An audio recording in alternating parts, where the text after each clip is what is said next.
नमस्कार दोस्तों, मैं मिंटू कुमार राइज अगेन में हमेशा ही आप लोग का स्वागत करता हूँ।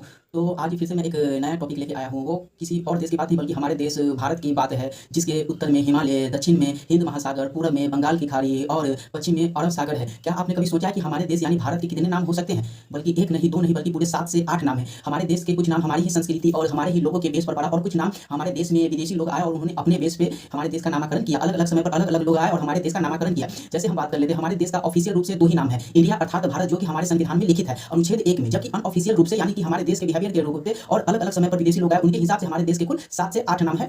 यानी कि 2 हो गए हमारे ऑफिशियल और 5 हो गए हमारे अनऑफिशियल, जिसमें से पहला नाम है हिंद और दूसरा नाम है हिंदुस्तान। हमारे देश के लोग जो है, जो सिंधु नदी के किनारे रहते थे, तो उनका नाम सिंधु नदी के बेस पे हिंद पड़ा और हिंद से हिंदुस्तान हो गया। और तीसरा नाम है जम्बूद्वीप। हमारे देश जो है भारत, जो चारों तरफ से जम्मू के पेड़ों से घिरा हुआ था, उसके बेस पे पड़ा जम्बूद्वीप। और तीसरा नाम है भारतवर्ष। चौथा और पांचवा नाम है आर्यभट्ट। आर्यभट्ट उस बेस पे पड़ा कि हमारे देश में अंग्रेज लोग आए और उन्होंने देखा कि यहाँ के लोग काफी कुलीन है, काफी श्रेष्ठ और काफी उनमें संस्कार है, यानी कि उच्च श्रेष्ठ के लोग हैं। तो उसके बेस पे हमारे देश का नाम पड़ा आर्यभट्ट। यानी कि टोटल 5 नाम हो गए और एक और नाम है सपेरों का देश।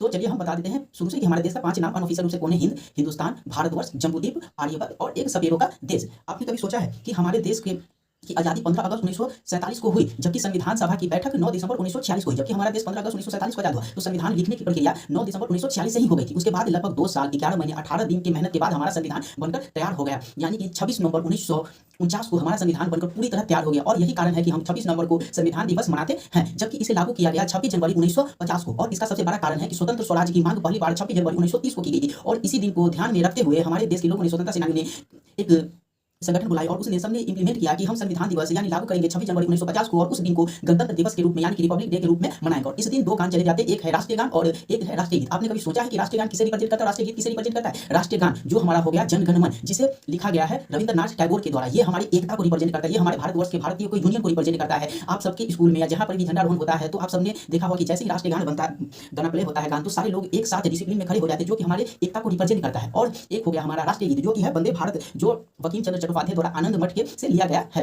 ये हमारी देश प्रेमी, देशभक्ति को रिप्रेजेंट करता है। वंदे मातरम हमारी देशभक्ति को रिप्रेजेंट करता है। तो आप सबने जाना कि राष्ट्रीय गान हमारी एकता की पहचान है और राष्ट्रीय गीत हमारे देश प्रेम यानी कि देशभक्ति की पहचान है। आप सबने कभी ये सोचने की कोशिश की कि इसे लागू कब किया गया? इसे हमारे देश में जो 26 जनवरी 1950 को संविधान लागू हुआ, उससे 2 दिन पहले यानी कि 24 जनवरी 1950 को इसे अपना लिया गया राष्ट्रीय गीत और राष्ट्रीय गान के रूप में।